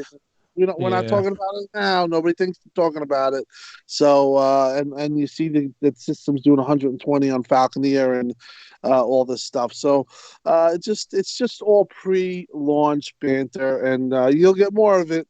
There'll be we'll be talking about something next week. So the one I've been wanting to I just wanted to add on one thing about the PS4 design when it came to its cooling solution. Mm-hmm. It's something that's kind of flying under the radar. I've read a couple articles on it. At least Downer might see where I'm going with this, because it's kind of funny. He understands the retail world. I'm in it, even Gaming Forte. The liquid metal cooling solution is a really cool idea. The only thing I'm concerned about in the long run is I hope Sony has dialed it in on how they're going to package them, because if the capsule that the liquid metal is actually kept in is actually, let's just say, your average Amazon worker, kicking around a box, if that capsule is ruptured, that liquid metal actually spills out onto the board and will actually short the board. And cause a fire. Yeah. Well, that too, other fun stuff. Damn. And that's one thing that we all talked to David Preen. David Preen talked about the first runs of the Elite Ones coming out, about how he actually had to design a foam block that would go in there that would support the controller, because actually things were getting kind of messed up. And I just really hope that Sony has dialed that in, because I'm sorry, I'm not trying to be a jerk, but this isn't to nobody at GameStop or any business or even like Amazon, but you do have employees that are pissed off that are going to be kicking these things around in back rooms because they're going to be in plain unmarked cardboard boxes. It's not going to say careful PS5 inside. And there is going to be probably situations where people are going to have probably some unusual things happen as a result of this liquid metal leaking out. I'm just saying, I'm seeing this as a potential problem for them in the long run if they haven't dialed in their shipping solutions, like when it comes to packaging the console from anything like that happening. Yeah, I get that. I think going back to what Xbox is doing with their heating solution, I think a lot of people forget that this isn't the first time they used a vapor chamber. They used it in the Xbox One X, and they basically had a whole 3 to 4 years to refine the way that they build their systems with that. Let's think about it. The X is smaller than the Xbox One S. It's just heavier. The components are more tightly packed inside of that system, so it's not like they're not used to already working in confined space when it comes to the cooling that they're doing across the board. The only difference is the Series X is actually standing upright and it's more compact and squeezed together, where the X was a flat system and they had the solution going that way. So I think over the course of the last half of the generation, they found a way to basically engineer that to be even better, to pack that stuff into a smaller space. That's why I have a lot of confidence that, yeah, the system's definitely going to get hot. It's supposed to. If it doesn't get hot, it's probably a problem. That means it's not doing what it's supposed to be doing. You wouldn't put your hand on top of a vent when it's expelling heat that's like hotter than 60 to 70 degrees per second, because that's what these systems are going to be doing, especially once you get to the point where these games are really pushing the systems. When you talk about ray tracing and pushing higher frame rates and everything, that's going to be something that's going to be something to monitor. But I have faith in them, because this isn't their first time doing this with a vapor chamber. They did it with their last system compared to what Sony's doing. And I don't think the liquid metal thing will be a problem, but I do know that is one of the downsides to having liquid metal in your system. It basically keeps it very cool, but that liquid cannot touch any other components outside of what it's touching, because it can cause a hazard that you definitely don't want. So it's a lot of things to consider on both sides of it, but I have a lot of faith in what Xbox is doing, because this is their first time using the cooling solution that they're using right now. Mm-hmm. And if you touch your Xbox One, it's toasty. If it's in standby, absolutely. Right now, it's pretty warm and toasty inside my console, and it stays whisper quiet, and it uses the same vapor chamber. It's all compact. Mm-hmm. So... And your system, and people don't realize your system does have the capability of, when it gets super hot, if it gets to the point where you're choking it off from air and heat, it will shut itself down to protect itself. They do have that fail safe in the system. That's why a lot of people were saying, "Oh, yeah, I'm getting this error on my Xbox." When on the units that they sent out, I forget what the error code was, but they were getting that because they had them in confined spaces that wasn't allowing it to breathe more, and that was a system saying, "Hey, I'm gonna turn myself off because I'm not getting enough proficient airflow going through the case to stop it from overheating." So the system's going to cut itself off to stop itself from being hurt anyways. Yeah, and they said that picture was from the One X and not the Series X. Oh, they did say it was from a One X. Well, just imagine what the One X did. The Series X is going to do the same exact thing. If it feels like it's overheating, it's going to shut itself off to save itself. It's not like the 360, which would cook itself that hot, but the board that was in it was cheap enough that it would flex, which would break exactly soldering, and then that's when you would get that air. Exactly. Tim, I have to ask, I can't remember if you mentioned this earlier. Rick Payne asks, Tim, any news tomorrow coming? Yeah, there'll probably be something as far as a blog post, or usually they every Monday up until launch, I think they're going to have something. I'm hoping it's the double frame rate backwards compatibility. I think that they're saying they're going to have next gen gameplay of Dirt 5 and or it's rumored, and Yakuza, right? Which really is not what I think we want. Valhalla or Cyberpunk, I think that's preferred. But you might get that, and you might get the backwards compatibility news with the double frame rates. And I would say around 10 o'clock, just be aware, be around, check the Xbox Wire. Every week up until launch, they're going to have some type of stuff. They're going to probably have the FanFest information. Nothing too big. No Take-Two acquisition tomorrow. Very, very interesting. Nothing too crazy. It's just going to be like tomorrow. I mean, I have somebody in my thing like saying, "Let's get Take-Two. Let's dream. Like, let's blow." I mean, come let's on. dream. You got Bethesda, buddy. Just like, come on. Yeah. Chill out. We got to let the wallet cool off a little bit if first. If Xbox got Take-Two, we got a problem, because now you got a freaking publisher. The Xbox would have almost half. Well, it's becoming that would become too much. Yeah. Tim, what are you talking about? It's not too much, buddy. Come on. That's a foot off. No, if they made they would. I mean, that would be. I don't know. That would be too much for me, to be honest. Tim, that would not be too much. You would be like that, like, whoa, we just took Grand Theft Auto away from PlayStation. No, I mean, listen. I am firmly in the belief that if they put their games, the Bethesda games on PlayStation, they're morons, and they're not going to. I don't think they're going to do it. I don't think they're going to do that either. Maybe ZeniMax Online game, maybe something like that. Stuff that's already there will be there, but not new stuff. But right now they're in such a strong position. They're in a position of power. Yeah. We could talk about Sony, and Sony definitely has unbelievable games. But you look at Xbox, you have more games coming. You have more AAAs coming than Sony. And I think maybe one or two studios you can shore it up and say we're done here. Xbox is almost 5,000 developers.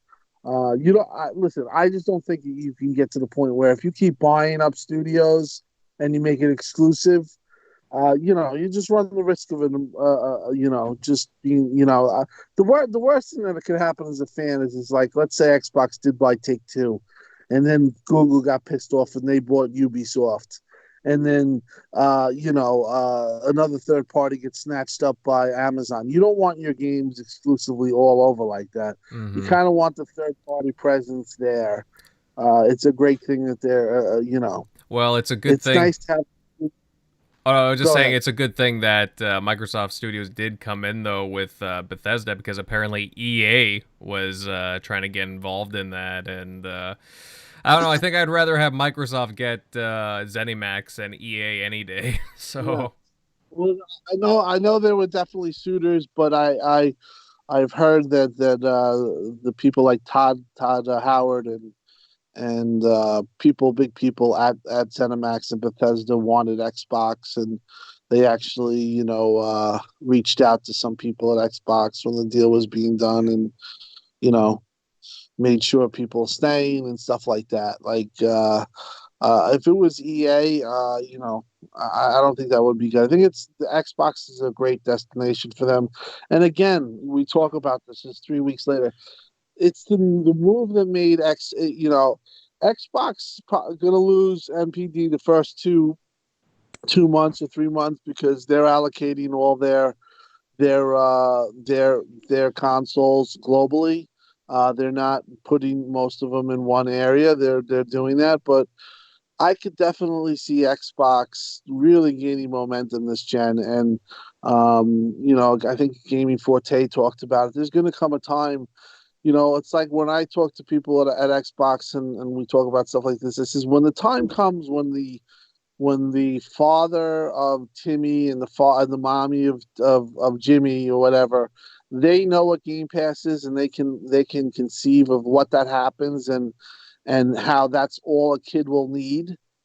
When that time comes, that's when Game Pass is really going to start to like really, even though it's jumping off now, but when it becomes common sense to the casual that it's like a Netflix service, and the people like Gaming Forte and the people that are selling this stuff for Microsoft and Microsoft themselves, once they get that word out and there's an understanding there and it just becomes common knowledge, I could really see Xbox really. I think this gen they're going to really do well. I don't like somebody said 40 million and 50 million. It's going to be more like 80. Right. They might not sell a PlayStation 5, but they're gonna make a ton of money. They're gonna sell a ton of consoles, and they're most definitely gonna have the most active monthly users. I would say in the next 2 years they'll eclipse that. But they're on the trajectory up. They went through a real tough gen, and it's just happy times for Xbox fans that stuck it through. And didn't leave and started bashing people, saying Phil should be fired. Yeah, there was some rough times, but with the Bethesda deal, I think it's safe to say that they kind of shored up everything. There's not much else that they can do. They got the most powerful console. They got arguably the best game lineup. They have the best gaming service with Xbox Game Pass. They have xCloud, which is getting better and better. It's just everything's falling into place. And Tim, with that ZeniMax deal, I think they're close to solidifying themselves as the Netflix of gaming, in my opinion. They need that one extra large studio to maybe cross that finish line, but they're pretty damn close to it right now. Agreed. Oh, absolutely. If they could go after, if I had to think of places that they could address in their lineup, they already have all kinds of really, really good developers that can do stuff right now with the talent that they have. But if I had to address somewhere in their lineup, I would say that they still need to address that, maybe go get a From Software or just, some kind of another Japanese developer that could really help them in that area. So, but all right, guys, moving on to the last topic of the evening, and I swear this battle between Microsoft and Apple it won't go away. And we've already touched on it for the past few weeks, but it keeps kind of heating up. And a few days ago, Xbox head Phil Spencer stated in a meeting with employees that Microsoft is planning to bring Xbox Game Pass to Apple platforms targeting 2021 for the potential release of a direct browser-based solution. He even goes further, stating that we absolutely will end up on iOS. So pretty confident there. So Microsoft is, again, they're adamant about getting Xbox Game Pass onto the Apple App Store. Now, Centurion, I know that you've been on top of Microsoft's xCloud initiatives and this whole battle just going on between Apple and Microsoft. Is this a clever move by Microsoft to kind of bypass Apple's policies? Oh, hell yeah, it's a clever move. They're going to be following right in line, right behind Amazon. I was curious on, as soon as I heard Amazon was going to do it, I was like, nope, they're not allowed to be on the App Store. They can't be on the App Store. There is more than one rule that forbids a service like xCloud existing on the App Store, at least the Apple App Store. And I was like, there's no way. And then I found out it's a browser workaround. And I'm just like, why would you create a browser workaround? You're just opening the gateway for another company to use that same workaround. And lo and behold, I was just like, dude, you got Microsoft in the background right now just looking for a workaround. And you might as well have just given them a freaking PowerPoint presentation on how to get around the Apple Store. And they're doing it. I think it's awesome. I think it's funny. I'm very curious on what Apple's going to do, because now they've opened this up for other companies to do this. Basically, browser based it, you don't got to use the App Store anymore. And that's where I wonder if Apple is going to do something to start trying to make this a little more difficult for companies to actually work around the App Store. And and that's where I actually liked what else you sent me, Invader, was that code of ethics that Microsoft has developed. that the 10 commandments of being a software developer on the Microsoft Store. And I was just like, oh wow, this actually just flat out totally tells everybody that, hey, Microsoft is the best place to be if you're a software developer, whether it's gaming, creating apps, or anything, because Microsoft basically wants it to be like a free market system with, you're not going to be held down just because they're a giant corporate conglomerate. And I'm very curious in the long run on what Apple's going to do, because Apple's been a very big company for a very long time. And everybody always talks about walled off sacred gardens. I think Apple's got the biggest one, and I'm very curious on if they're just going to continue allowing people to somehow circumvent rules that they were proud of, or are they going to put their foot in their mouth and decide to start trying to stop companies from doing this? Absolutely. I just find the whole battle between them just very, I don't want to say exciting to watch, but it's just very interesting the way that I think the battle's interesting. Sorry, I wasn't trying to interrupt, but let's look at the battle right now. Like, honestly, we got Apple over here putting up a fight. Microsoft has been doing a good job of poking the bear, but it's like they're not even the one, taking the main swings at Apple. They're over here in the background, like goading Epic Games. They're like that guy in the background or fight going, yeah, kick his ass, get him. Yeah. And they've got Epic Games actually trying to take the bigger swings at Apple right now. Yeah, I think this. I was wondering why more companies didn't do it. This isn't new. This is something that's always been there. The only problem, like people wonder like why Epic doesn't do this too, because you can go through the browser base and just completely skip by the IAP initiation when it comes to like in-app purchases and stuff. You can do that through the browser. The only difference is if you have an app that's in the App Store, you can't just go to a launch page for a website. That's against their terms and services. If you have an app in the App Store, if you want to do like in-app purchases, you have to go through the Apple ecosystem. They won't let you go to a website. So what they could do is, because I do this for super chats when I'm on my phone, I don't go through, because I have an Apple phone.